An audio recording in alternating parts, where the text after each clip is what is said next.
What up? What up? What up? Ladies and gents, boys and girls, you are now tuned in to a brand new video of Sportsway with Dre Day podcast. I'm your host with the most, the Hood's ESPN, Crystal Street's very own, Dre Day. What's up? What's up? What's up? Once again, thank y'all for your continued support of the podcast. Keep it going, keep it growing, keep it flowing. Oh, excuse me. If you haven't already, it's right there on the bottom of the screen. Subscribe to the YouTube channel. Hit that subscribe button. I'm almost at 800. All right, almost at 800. I know that may not be a lot for people, but it is for me, being that I've been doing this for about a year now, at least on video.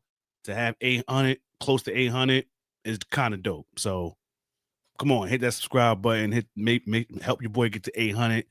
Also hit that notification bell so that way once a video is uploaded, you will get a notification letting you know that I dropped a new video. Like the video, share the video, leave a comment, tell a friend, and there you have it. This video here, the football season has been in play for about, I want to say 7 weeks, going on 8 weeks now. I haven't really done much NFL content. I'm going to try to start now. And as you can see from the title, I felt it was only right to do something on them because, listen, when the season first started, I don't think anybody expected the Indianapolis Colts to be where they're at right now. I don't think anybody would have expected that. 7-1 or probably 8-1, depending on how many weeks it is in the season. All right, let's check what their record is because I know they only got one loss. I just don't know if it's 7-1 or 8-1. Let's find out right now. Walk with me on my Sheik Luke voice. Where we at? All right, we're about to go into week 9. Next week is week 9. 7-1. They are 7-1. Nobody expected them to be 7-1 because I know for a fact I didn't. So just off that alone, I definitely want to shout them out and definitely give them their much deserved flowers. Obviously, Jonathan Taylor has been an amazing running back for the Colts. Obviously, he was one of the best running backs a few years ago, but I think he sustained the injury or whatnot, and he basically, dwindled a little bit. But guess what? He's coming back with a vengeance. Almost 900 rushing yards through these games. He has 12 touchdowns. I know running backs usually do not get the MVP. But if we're going to have a conversation right now for who is the front runner for MVP, listen, a few weeks ago, I said it was Baker Mayfield. But then once they got that loss recently, had to penalize him. That now opens the door for Jonathan Taylor. So if you're asking me right now on who's my MVP to start this season halfway through for the first half, is Jonathan Taylor. Almost 900 yards on the ground, about 12, 13 rushing touchdowns. Listen, he's killing it. I think he's averaging, 107 yards a game, okay? That's just rushing. I ain't even get to the receiving aspect of what he does. But just off that alone, he is my front runner for MVP to start this season. Daniel Jones, listen, we all remember him from the Giants. And we dogged him while he was there. I know I did. And I definitely dogged him when he got that crazy contract over Saquon Barkley, right? He leaves the Giants. I believe he goes to Minnesota, if I'm not mistaken. Obviously, that didn't play out. And when I found out he was coming to the Colts, I didn't think that I thought they was going to get even worse. Now that he's there, he has proven me wrong. Now, I'm not sitting here saying that he's the second coming of Peyton Manning or even Andrew Luck for that matter. But for what he is doing for this team, he's contributing. He's not turning the ball over. I think he only has what 2-3 interceptions so far this season. So obviously he's taking care of the ball. He's probably been sacked what 9 times, but again, he's a quarterback. That's bound to happen. 13 touchdown passes. He's doing his thing. Okay. About what? Close to 2,100 passing yards. Gotta give him his credit. We can't even dog Daniel Jones, even if we wanted to, because listen, what he did with the Giants, what he did with the Vikings, it's an afterthought right now. Because he definitely has reemerged his career with his stint with the Indianapolis Colts. So we definitely got to shout him out for that. But yeah, the Colts are doing their thing, and they should be acknowledged. Okay, they're the best offense in football right now. Okay, they are killing it, averaging 34 points a game. Their defense, well, as far as points, they're not really giving up that much points on defense. They're averaging only 19. Well, they're averaging 19 points on defense. That's top 10 worthy. So you got to give them their props for that. They're also, listen, their defense is stellar. They're getting takeaways. Okay. They're getting takeaways. They got 12 turnovers. They've forced 12 turnovers, 10 interceptions, 2 fumbles. So the defense is doing their part as well. Okay. I like their receivers and Pittman. Maybe I like Pittman because I have Madden and I'm drafted as I drafted myself as a quarterback. So Daniel Jones is not the quarterback for the Colts. I am. And my primary target is Michael Pittman and Warren, that tight end, because he's killing it as well. So will this hold up? Only time will tell. But to start the season right now, the Colts is making some noise. Now, can it withstand? Let's see, because I think next week they got Pittsburgh. Pittsburgh might, feel a certain way after losing their last 2 games. I think they lost to they lost to Green Bay a few days ago.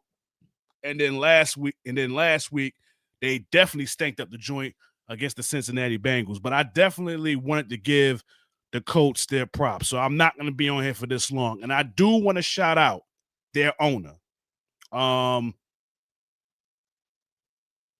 Their interim owner, because their original owner had passed away, Jimirsay. So I want to shout out their current owner,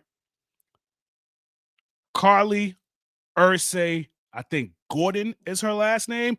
Obviously, she's Jim Irsay's daughter.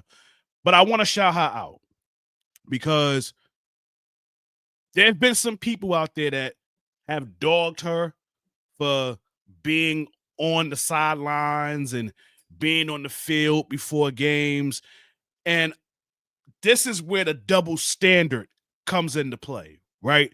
Because I know an owner in Dallas does the same thing she's doing. For the majority of the time, he's in that suite. He's in that skybox, right? But for the most part, majority of the time, he's on that sideline. He's either on that sideline or he's in that locker room or he's at the press doing the interview before the game or after the game, and then also has a radio show every Monday. I don't hear nobody say anything to him. So it's okay for him to do it, but it's not okay for her to be on the field. But see, this is what I like. This is what I love. This is why I love what she's doing. She's not on the sidelines trying to outshine anybody. She's actually on the sideline taking notes. Like, if you really pay attention to when you see her on that sideline, she has a pen and she's writing down stuff, taking notes while she's on the sideline. I actually love that idea. I actually support her doing that. It's a lot better than what Jerry Jones does, because we already know what he's doing. He's an attention whore. He's an attention seeker. I don't see her doing that. I actually see her as a owner who wants to get a complete understanding of football and is taking notes. I truly dig it and I respect it. So I think the the motto for the Colts this year is win it for Jim, because obviously he passed away earlier this year. I think it was earlier this year or last year, but regardless, he's gone. So condolences to Jim Irsay and their family and his family. But clearly the Colts are playing for him. Now, do I think they can withstand this? Only time will tell. Because Kansas City looks like they're starting to click, which I expect them to do, especially at the second half of the season. You still got Buffalo. The Patriots is playing very well right now, so you can't sleep on them. I'm trying to think of some other teams in the AFC. I honestly don't trust the Chargers. Denver is emerging right now, so you definitely want to keep your eyes out on them. In fact, I think Denver, if I'm not mistaken, I think Denver gave the Colts their only loss this year, if I'm not mistaken. Let's check. Oh, no. The Colts actually won that game, so I take that back. But, yeah, you can't sleep on Denver either. So, and then the AFC North, we really don't know what's going to happen with that. Clearly, we can't trust Pittsburgh right now. Cleveland is to shit. We already know that. Cincinnati is to shit.